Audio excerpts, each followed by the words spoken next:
have this part of the village called Kupalnya. It's like meadows and river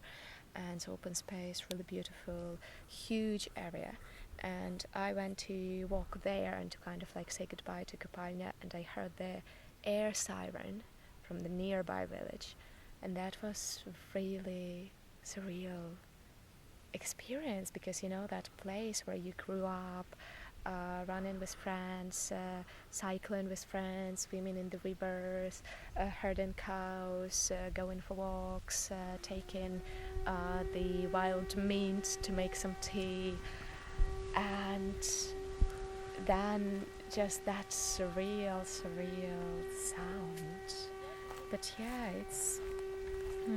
we always talk about safe places in Ukraine, but that's just a little reminder that it's there are some, but even in those safe places, you will still hear the sounds and explosions and sirens, and it would affect your mental health, and